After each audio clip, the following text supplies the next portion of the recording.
우리가 소아시아 7교회를 살펴보고 있는데요. 오늘은 마지막 교회 라오디게아 교회입니다.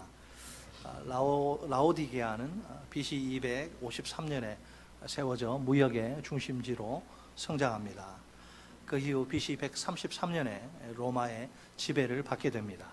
섬유와 금융 등 여러 산업이 발달합니다. 자연스럽게 상당한 부가 쌓입니다. 14절을 보면 예수님은 아멘이시오 충성되고 참된 증인이십니다. 하나님의 창조의 근본이신 이십니다.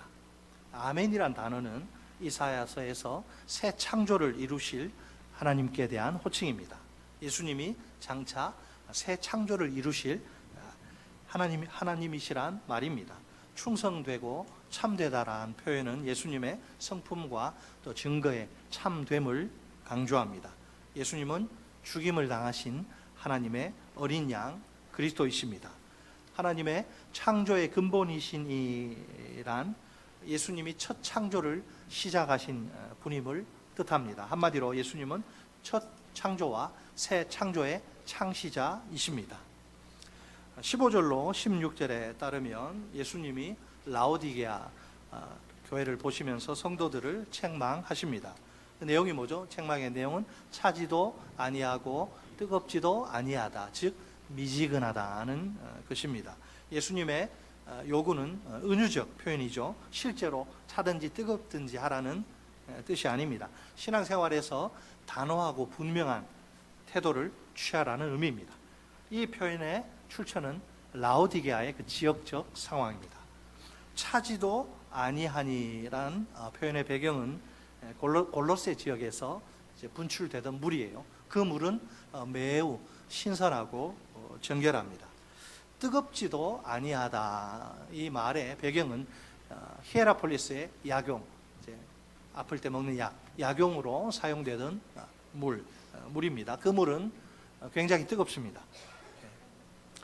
분명 라오디게아는 물질적으로 부요한 그런 도시입니다. 그럼에도 불구하고 그 도시 자체에 결정적인 결함이 한 가지 있습니다.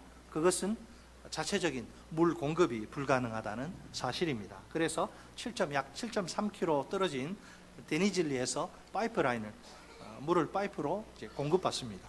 그런데 이 꽤 먼 그 거리를 이제 물이 파이프를 통해 오는 과정에서 미지근해져 버립니다. 원래 그 히에라폴리스의 약용의 뜨거운 물은 모든 사람에게 유용합니다. 골로새 차고 정결의 건강을 촉진하는 물 역시 마찬가지입니다. 그러나 데니즐리에서 파이프를 통해서 라오디게아에 공급되는 물은 다릅니다. 미지근해 먹기에 참으로 역겨울 수밖에 없습니다. 그러므로 예수님은 라오디게아 성도들에게 그런 물처럼 되지 말라고 말씀하십니다. 적어도 그런 토하고 싶은 심정에 미지근한 물처럼 되지 말라는 겁니다. 그들의 문제는 뭐예요? 그리스도인다운 삶이 아예 없는 겁니다. 그 모습은 그리스도인인데 삶 자체는 전혀 그런 특징이 나타나지 않는 거죠.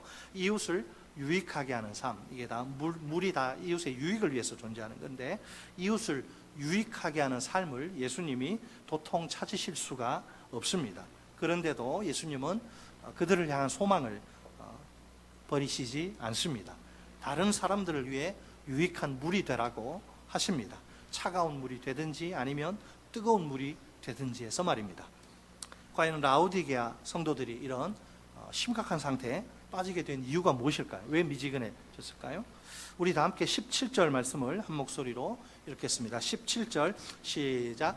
내가 말하기를 나는 부자라 부요하여 부족한 것이 없다 하나 내 곤고한 것과 가련한 것과 가난한 것과 눈먼 것과 벌거벗은 것을 알지 못하는도다. 아멘.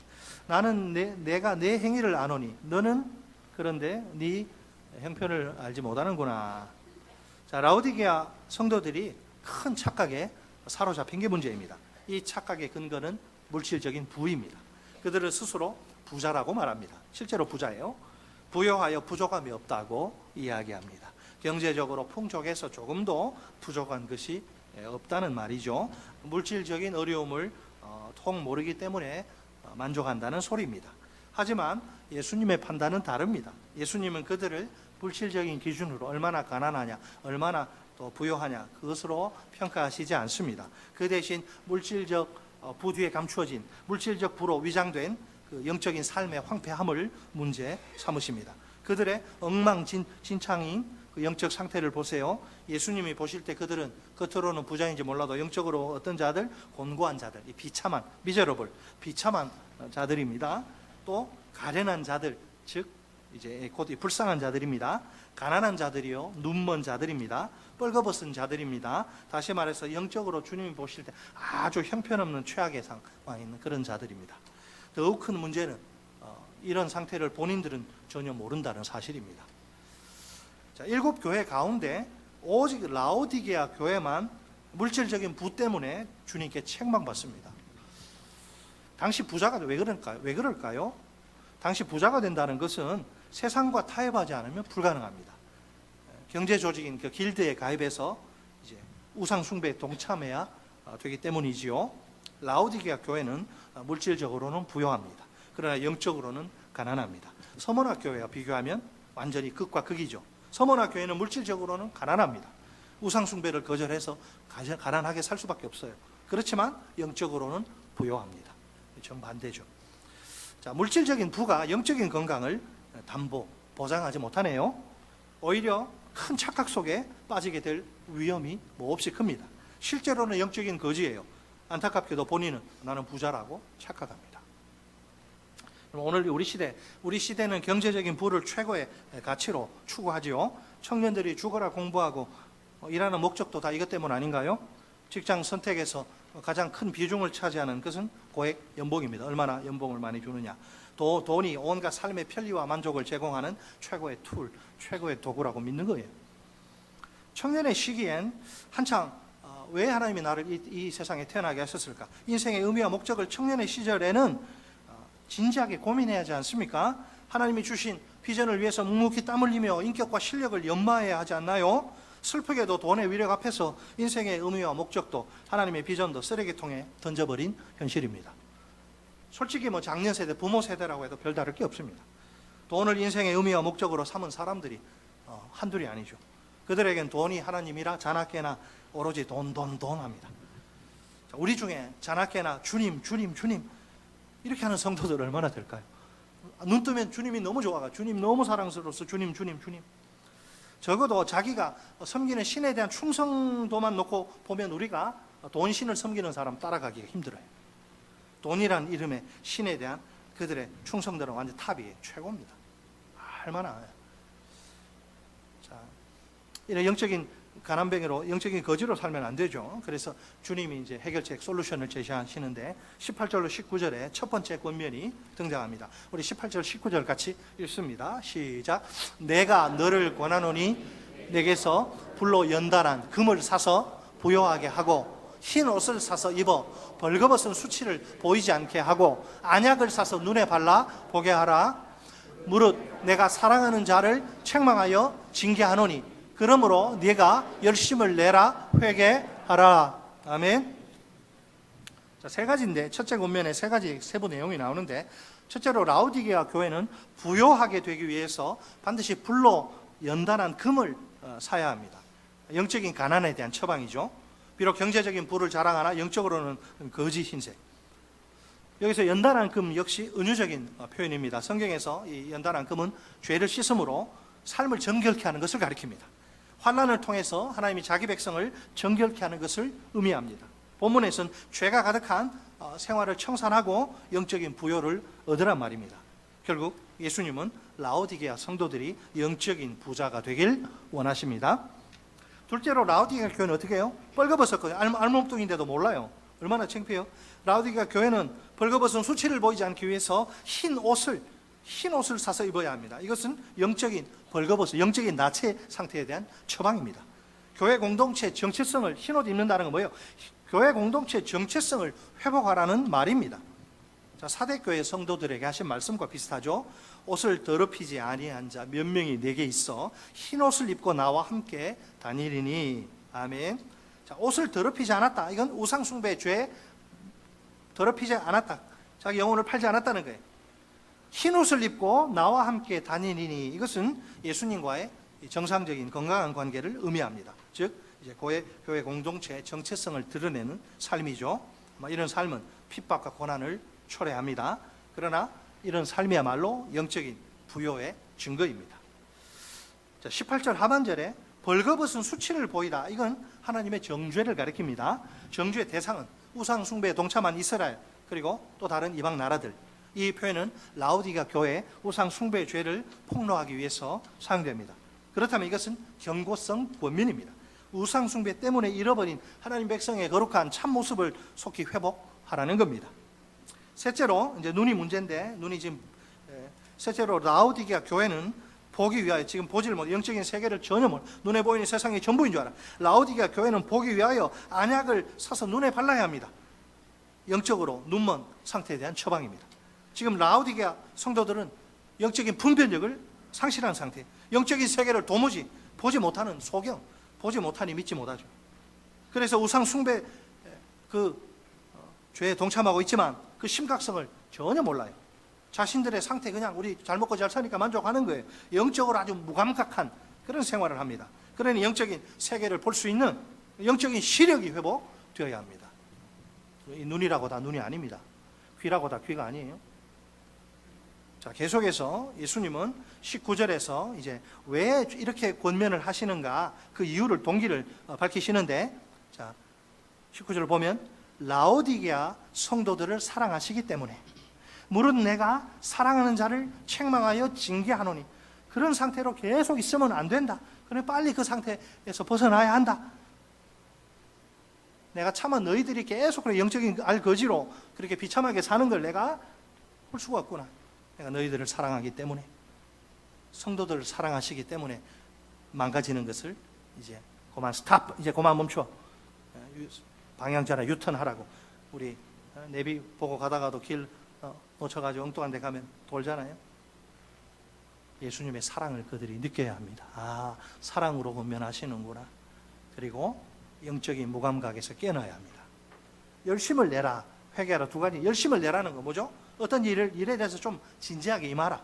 이게 뭐 교회 일 막 죽어라 열심히 해라 그런 말 아니에요. 15절에 내가 차든지 뜨겁든지 하기를 원하노라. 이 표현과 비슷합니다. 의미가. 즉 우유부단하고 나태한 영적 무감각의 상태에서 벗어나라는 것입니다. 진지하고 분명한 신앙의 태도, 자세를 취하라는 겁니다. 하나님의 교회 공동체로서 합당한 삶을 회복하라는 것입니다. 더욱이 이 단어는 회개하라는 말과 짝을 이루어 사용됩니다. 회개한다는 것은 단순히 그냥 생각만 바꾸는 것이 아니죠. 삶의 방향 전환, 유턴, 즉 구체적인 행동을 요구합니다. 그들은 차지도 않고 뜨겁지도 않은 상태에서 속히 벗어나야 합니다. 열심을 내어서 하나님께 대한 분명한 태도와 자세를 취해야 합니다. 끊어버릴 거 끊어버리고 취할 거 취하고 이런 거죠. 양다리 걸치고 그거 하지 말라는 거예요. 자, 다음으로 20절에 이제 라오디게아 교회를 향한 두 번째 권면이 나오죠. 자, 한 가지로 부족해서 우리 암송 구절이네요. 같이 한번 20절 읽겠습니다. 시작. 볼지어다 내가 문 밖에 서서 두드리노니 누구든지 내 음성을 듣고 문을 열면 내가 그에게로 들어가 그와 더불어 먹고 그는 나와 더불어 먹으리라. 아멘. 9절 거기서 멈춰주시고요. 여러분 이상하지 않습니까? 주님이 지금 어디에 있습니까? 원래 어디 계셔야 돼요? 문 안에 계셔야지. 예수가 내 안에, 내가 예수 안에 거한 게 정상적인 관계 아닙니까? 나는 포도나무에 너희는 가지니 내가 저 안에 그는 내 안에 그래 열매 맺지 않습니까? 근데 지금 보세요. 주님이 문 밖에 있습니다. 쫓아낸 거죠. 문 밖에 있습니다. 심각한 거죠. 주님의 진달입니다. 자, 이 10절은 주로 이제 불신자들에게 복음을 제시할 때 많이 사용되는 구절이죠. 하지만 문맥을 살펴보면 이 말씀의 대상은 불신자들이 아닙니다. 영적인 무감각 가운데 있는 라오디게아 성도들, 신자들이 대상이죠. 그들에게 회개와 갱신이 절실히 필요한 것입니다. 여러분 문 밖에서 서서 두드리시는 예수님 모습을 한번 상상해 보세요. 어떤 마음일까요? 문 밖에 서서 두드리시는 예수님의 모습. 문은 은유적인 표현이라 실제 문이 아니라 마음의 문을 가리키죠. 지금 예수님은 내 문 밖에 우두커니 서 계십니다. 라오디게아 성도들과 관계가 끊어진 모습을, 비정상적인 모습을 보여줍니다. 현재 예수님과 라오디게아 성도들은 아무런 관계가 없습니다. 예수님은 이런 비정상적인 관계를 결코 원하시지 않습니다. 그들이 예수님과의 깨어진 관계를 회복하길 간절히 바라십니다. 예수가 그들 안에, 그들이 예수 안에, 이걸 원하는 거죠. 서로 이렇게 문으로 분리가 되면 안 돼요. 그런데 관계 회복의 주도권은 예수님께 있습니다. 사랑의 예수님이 먼저 그들에게 찾아오십니다. 그들의 마음의 문을 두드리십니다. 이 현재형 동사 몇 번 두드리시다가 반응 없으면 에이 차뿌라 포기하는 게 아니에요. 계속 열 때까지 두드리십니다. 이상하지 않습니까? 뭔가 좀 이상해요. 하나님의 전능성에 비하면 이게 아주 이상한 행동. 전능하신 예수님 그냥 억지로 안 열리면 문 부셔버리고 들어가시면 돼요. 그럼에도 불구하고 그런 방법은, 그런 무력을 동원하시는 그런 방법 하지 않습니다. 자, 이런 경우를 한번 가정해 봅시다. 그런 거죠. 예수님이 아무도 저항할 수 없는 월등한 무력을 사용하십니다. 이 안에 사람들은 원하지도 않아. 그런데도 강제로 부시고 들어가서 억지로 싫다는 사람 붙잡고 관계를 이렇게 강제로 회복하십니다. 이런 회복이 도대체 무슨 의미가 있냐는 거죠. 예수님은 인격적인 관계를 바라십니다. 내가 원해서 정말 주님 들어오십시오, 이걸 원하지 싫어요 하고 버티는데 억지로 하지 않아요. 자발적인 의사로 내가 정말 이게 문제가 심각하구나, 내가 이렇게 했다면 진짜 망하는구나, 회개하고 갱신해야 되는구나, 자발적인 의사로 주님, 제가 있습니다. 관계 회복을 원하는 자를 찾으십니다. 신앙은 철저히 자발적이어야 돼요. 억지로 강요해서 하면 안 됩니다. 별 의미가 없어요. 이것도 마찬가지. 관계 회복도. 그러니까 지금 영적으로 소경이고 아무 자기는 먹고 사는데 살만하니까 연금도 나오지, 노후 다 돼 있지, 나는 문제 없다. 주님은 너 영적인 간암병이네.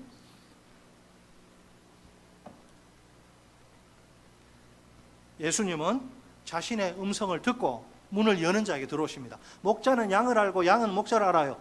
양은 이리의 목소리 듣지 않지만 자기 목자의 음성은 듣고 순종합니다. 목자이신 예수님이 문을 두드리고 문 열라 하면 양들이 우리 예수님 오셨구나, 문을 열어요. 그런 자에게 예수님이 쑥 들어가셔서 그와 더불어 식사하시고 그는 예수님과 더불어 식사합니다. 주님과 동행하는 삶이 시작되는 거죠. 회복되는 거죠. 역겨워서 토하고 싶을 정도로 최악이던 그런 라오디게아 교회가 아닌가요? 칭찬이라고는 단 한마디도 듣지 못해요. 교회다운 모습이라고는 아무리 눈을 씻고 찾아봐도 없습니다. 영적인 불구자, 장애인이에요. 이 세상에 도대체 존재할 이유와 목적을 찾을 수 없습니다. 이런 교회에 무슨 소망을 발견할 수 있을까요? 그러나 사랑의 예수님은 이런 최악의 교회에도 소망을 두십니다. 곧바로 심판을 퍼부으시지 않습니다. 회복의 기회를 제공하십니다. 지금은 구원의 날이고 은혜 받을 만한 때예요. 누구든지. 아무리 큰 문제가 있는 교회라도, 아무리 엉망인 성도라도 예수님은 얼마든지 품으십니다. 그 망가진 교회가, 그 타락한 성도가 회복되길 바라십니다. 이유는 단 한 가지, 그 교회에 대한, 그 성도에 대한 차마 끊을 수 없는 이 사랑 때문에. 따라서 절망적인 교회란 있을 수 없습니다. 예수님의 책망과 경고를 듣고 돌이키기만 하면 됩니다. 권면의 말씀에 순종하기만 하면 됩니다. 자, 주님이 다 아십니다. 주님께는 감출 게 없어요. 15절에 내가 네 행위를 아노니, 네 삶을 네가 예수 믿는데 어떻게 사는지 다 안다는 거예요. 예수님은 오늘 우리 교회 공동체 우리들 한 사람 한 사람 보십니다. 어떤 평가를 내리실까요? 내가 네 행위를 아노니. 이게 라오디게아 교회 성도들에게만, 우리에게도 마찬가지예요. 나는 네 행위를 안다, 네 삶을 안다. 어떤 평가를 내리실까요? 평가의 기준은 외적인 모습에 너 몇 평 아파트냐, 차 몇 cc냐, 너 직장에서 지위가 어떻게 돼? 외적인 모습이 아니라 영적인 상태, 영혼이 지금 제대로 기능을 작동하고 있는가? 핸드폰이 아무리 좋아도 고장이 났으면 쓸모가 없잖아요. 영적인 상태가 어떤가?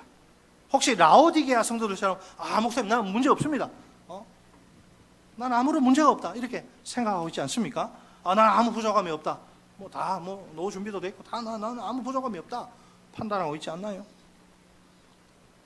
행위가 중요한 거예요. 행위가, 내가 네 행위를 안다. 삶의 열매가 중요한 거예요. 미지근한 상태는 금물이에요. 우리는 차든지 뜨겁든지 해야 합니다. 하나님과 세상에 대해서 분명한 태도와 자세를 취해야 합니다. 하나님의 뜻은 뭐죠? 왜 물리하게 합니까? 하나님의 뜻은 우리가 이웃에게 유익한 찬물, 뜨거운 물, 이웃에게 유익한 존재가 되는 것입니다. 우리는 삶의 현장에서 이웃을 사랑하고 섬겨야 합니다. 오직 자기의 유익만, 자기 가족의 유익만을 위한 삶은 아무런 의미가 없어요. 그 어떤 아름다운 열매도 맺을 수 없습니다. 이 시간 우리 삶의 현장을 좀 정직하게 돌아보면 좋겠습니다. 스스로에게 한번 이런 질문을 던져볼까요? 나는 과연 직장에서, 일터에서, 학교에서, 동네에서 주님이 기뻐하시는 열매 맺는 삶을 살고 있는가? 우리는 마땅히 참되고 신실한 그리스도인으로서 살아가야 합니다. 저는 그런 생각을 해봤어요. 우리 일터 신학에서도 이야기하는 부분인데, 우리 직장인들 인생에 보면요, 그 시간 한 70%를 직장에서 보냅니다. 직장이 삶의 대부분이에요. 교회에서 이렇게 봉사하고 이 시간 얼마 안 돼요, 사실은. 그 직장의 삶이 불신자들하고 다를 바가 없다. 그러면 얼마나,